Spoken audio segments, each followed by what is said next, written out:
Morning everybody, it's Kim from Patriot Garden, and today we're going to be talking about my new favorite medium for seed starting, and that is the 3/4 inch soil block. So stick around and don't forget to subscribe and like this video if it's helpful.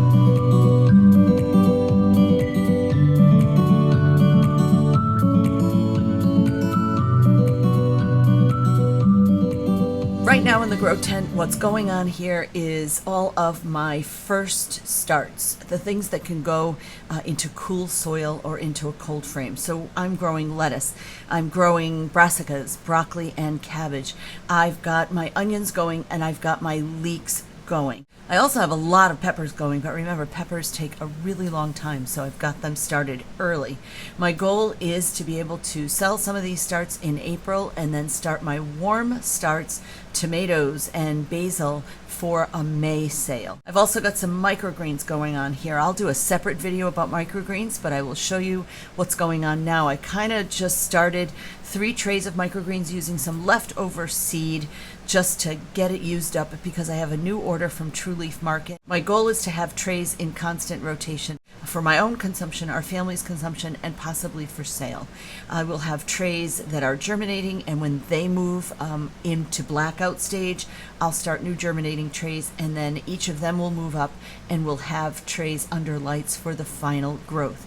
Microgreens take about 2 weeks, give or take a couple of days, for harvest, and I found that they are an easy, successful crop to be growing during the winter, especially down here in this new grow tent. My temperatures and my humidity are working within the plastic with the heater and the airflow, and it's all working together. I'll show you what I've got started, and then we're going to make some soil blocks, and I'll show you what my new method is that I think is really going to work out.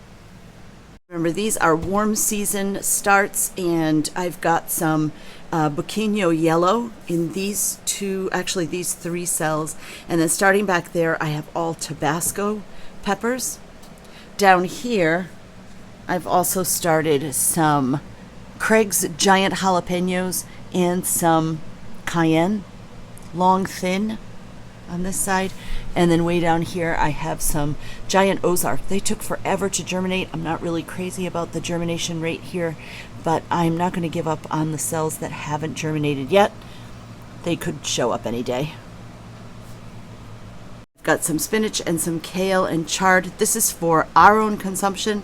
They are going in the cold frames that I built and put in the greenhouse, and we still have not done that video, but we're waiting for some decent temperatures to get the plastic on the greenhouse, and when that happens we'll take you along with us. I've got 4 varieties of onions. This countrywide hybrid is a red onion. It is germinating slower than the others. These were on heat mats till they cracked the surface, and now they'll be under lights for the rest of their time indoors. This is a yellow sweet Spanish, and this is the Weathersfield red. All are long day onions, which is what I need to grow up here in 6A or 6B. I think I'm right on the line. Long day meaning they need a long day to actually grow. Did you see that? It's time to start monitoring for fungus gnats, I guess. I don't see any other signs of that going on. You will see that I've put some vermiculite and cinnamon on the tops of these. I talked about that the last time, for algae and mold, and it really has kept it down. It also helps with the moisture level. These are Prairie Sun Rudbeckia. Oh my gosh, they're the most beautiful flowers. And then the long ones, the tiny ones over here, are actually, let me see if I can get a good shot of them. They're actually purple bergamot. It is bee balm, purple bee balm, one of my favorites. Not sure what I'm going to do with those, if I'm going to sell them or plant them all in my new rows. Now let me show you what I've got in soil blocks. Now these guys were actually started on heat, but I've decided to leave them off heat. Now they just got watered. I want to wait another 10 minutes, and then I will soak up any water that did not get soaked up by the soil blocks.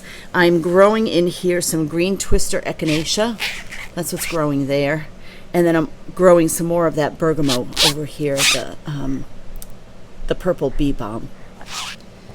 And I'm just leaving them under lights. Now those, remember, they were started under heat with a dome. And that's one of the experiments I'm doing, whether or not to use a dome. These are cabbage This is the Katarina. Yep, this is the Katarina cabbage. And I think the one in the back is called a Copenhagen Market cabbage. Germination is really great in here. They are going to just continue to grow in these blocks. I may not even pot those up. I might just put the blocks themselves right into the ground. Over here I have purple sprouting broccoli. I think that's back here. And gypsy broccoli over here. It's a little bit slower to germinate. And neither one of those trays, the broccoli or the cabbage, were under domes on the heat mat. I simply put them on the heat mat until they cracked, and then directly under lights. Now these are lettuce seeds, and I'm not going to put them on the heat mat at all. I'm going to see if they'll germinate right under the light, because lettuce is a cool season plant. I already see some evidence of germination. They've only been in here a day. Can you see that? And I put more than one seed in some of these cells just to see, because they were lettuce mixes, so I didn't want to take the seeds out and plant them individually. Now let's talk about why I love the soil blocking technique, and I'll show you how I make them. All right, let's talk about why I think soil blocking is going to work out a whole lot better for me in the long run. Number one, I think that the fact that I can grow more plants in a smaller space is going to be helpful for me. This grow tent is 14 by 8.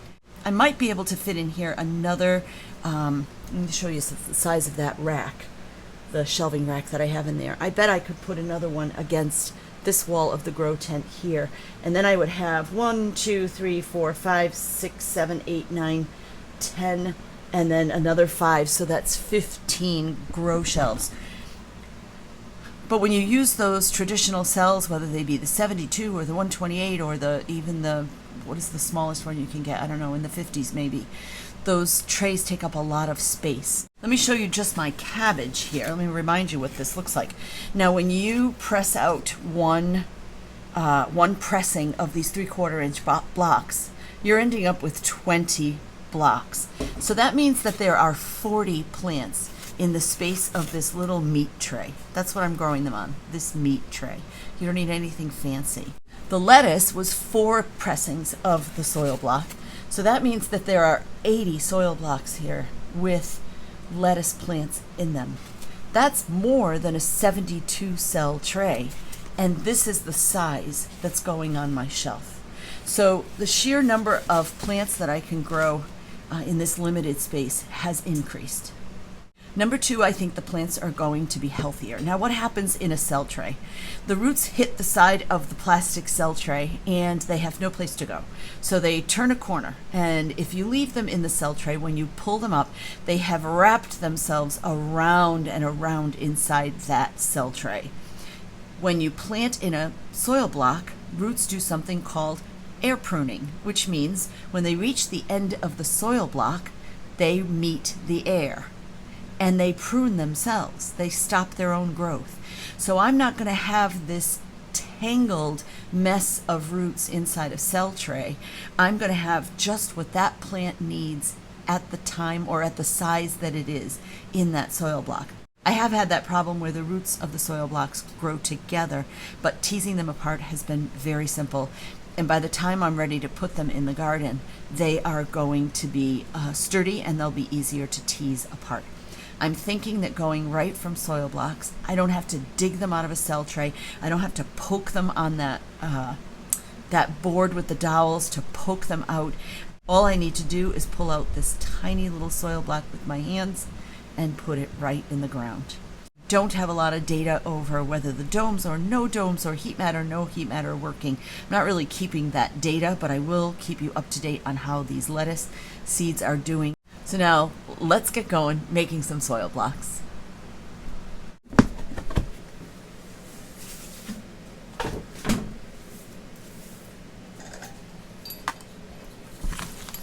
Okay, I made this mixture yesterday and I covered it. It's still a little damp, but it's not quite damp enough for soil blocks.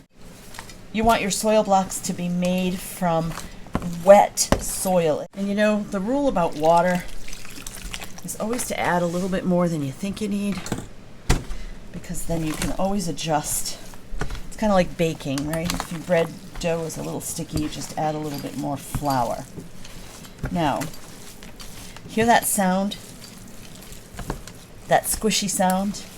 That tells me that the soil is super wet. Now, I'm only going to make 1 or 2 pressings for you to demonstrate, so I'm not going to worry about this whole bin of soil. I'm going to say that that bin sounds good. So now let's test it with our hands. I'm going to squeeze it, and I do get some water to come out. I'm going to opt for more wet than not. So let's get our soil blocker. This is the fun part. Now the soil blocker has 2 parts to it. It's got the trigger. This is the trigger, and you push down on this to lift up the mold when you're ready to dislodge them onto the tray. But this handle right here is what you can rest on. Now, they make all kinds of soil blocks. You can get 1-inch soil blocks. You can get 2-inch soil blocks. You can even get a standing soil blocker that has a big stem where you can put the dirt on the floor and push it with your whole body. I am pushing, and as I push, you can see the water and the soil coming up from the holes. That's telling me that they're pretty well filled. Okay, and then I'm going to look underneath. I see a little bit of a deficit here. So I'm going to push one more time and shove that dirt in. Then I'm going to take my trowel. You could take anything, and I'm just going to make the bottom flat. It'll make a better soil block. I'm going to take some off the sides. Oh, and I'm noticing that I didn't fill those very well. So let's fill it again.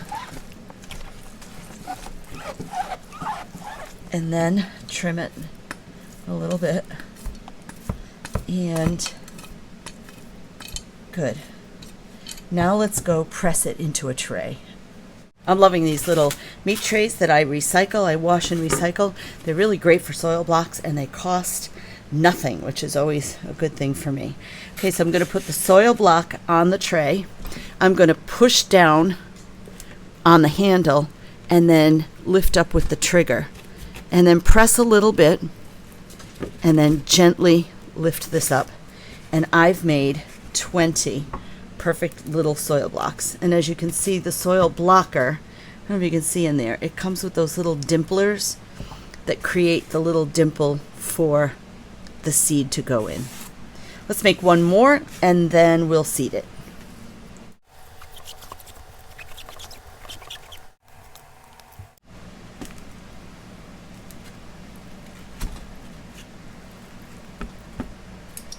Now I have 40 soil blocks. I can get 40 plants started in this little space. So now we're going to seed them, and I think what I'll do is I'm going to start some dinosaur kale. Let's do that. I don't have any of that growing. So I'm going to put the camera down, and I'm going to show you how I seed. I'm going to use actually a method that I really like, an old bottle top and a toothpick.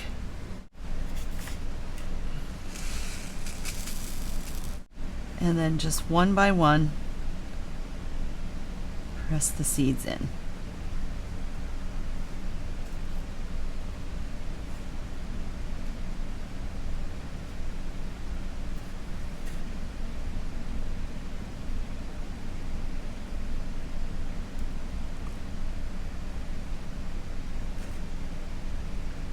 Now, if something should happen, and like my dog should start barking at whoever's walking by, or someone should ring the doorbell, the 2 things that would keep you on track is always seeding in the same direction, because this is really hard to see, and then you can always just put the toothpick into the block that you finished with.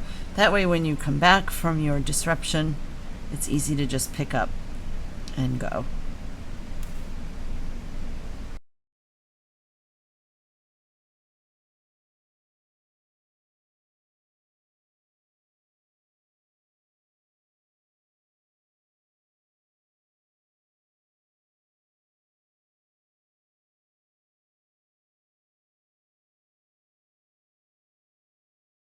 A good practice is, if I were mixing these, if I were going to do dinosaur kale here and something else here, I actually would mark them before I seed them, because I forget easily what I'm doing. So marking is always good. So I'm going to put dinosaur kale and I'm going to put the date of seeding, and today is the 8th. And we'll put this right here. The next thing we want to do is kind of cover these seeds a little. Now you can either leave them on the surface like that to germinate, or you can cover them. I'm going to leave one and cover the other just to see what happens. I'm actually going to cover them not with soil. I'm going to cover it with a little vermiculite. A little vermiculite mixed with cinnamon. Next choice I have is whether or not to put these on the heat mat. I opted to not put lettuce on a heat mat. They are starting to germinate all by themselves. I'm sure there are seeds that definitely need the heat to germinate. There are also seeds that need light to germinate, so you can't bury them. There are also seeds that need dark to germinate, so you should bury them. So that's going to be a good test to see which of these kales germinates faster, the ones exposed to the light or the ones not exposed to the light. Whether or not you use a heat mat, I don't think is going to matter a lot. You might get faster germination on a heat mat, but if you don't have a heat mat, by all means, the next step is what you're going to skip to, and that is whether to dome this or not. I'm going to take a craft stick and make a little, what would I call this? Put it right between two soil blocks. Right between two soil blocks, like a little tent. I'm going to tent the plastic. I don't want the plastic sitting right on the plants. Then I'm going to take my plastic wrap. Oh, I love this grow space. It has everything that I need right at my fingertips, and it is a comfortable place to work. Right now I have a heater because I was using a heat lamp to keep it at about 65. And it's working out just great. So here is my simple, inexpensive dome for these. Now remember, those blocks are already moist. You shouldn't need to moisten them again if they're under a dome, but of course you're gonna watch them. The ones that I have under lights, I water those in the morning, as you saw. I put a little bit more water than I think they'll need right in the channels between the blocks. Then I wait half an hour, 45 minutes, and whatever's still floating around, I don't dump it because I don't want to wash away any soil. I'll show you with these cabbages. What I was doing is just taking a cloth and soaking up the water that's left over. I don't want to tilt this because I don't want to ruin these soil blocks. Let's go talk about putting this on the heat mat. So here I have 2 heat mats that fit probably a couple of those meat trays. They are also taking care of my leeks right now. I think I see a little cracking of germination on the leeks. Can you see that? So it's almost time to take them off the heat mat. In fact, I'll probably do that today.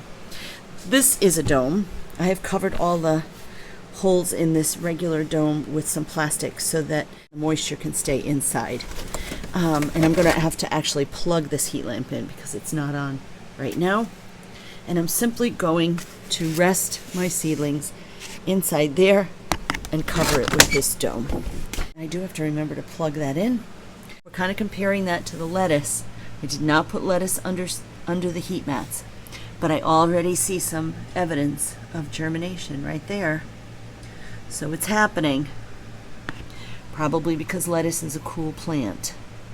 Now remember, everything is an experiment, right? So I do actually have cell trays going down here.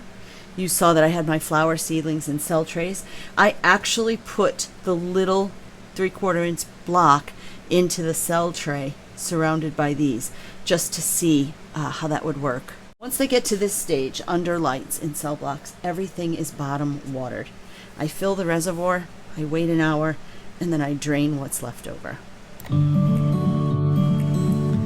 Okay, so that's it. My new favorite medium, 3/4 inch soil blocks. I hope this video was helpful for you. If you have any questions, put them in the comments below. Don't forget to subscribe or share the videos or leave a thumbs up for a like. That would be helpful to the channel. As we say goodbye today, I will give you a little tour of what's growing in the microgreen trays.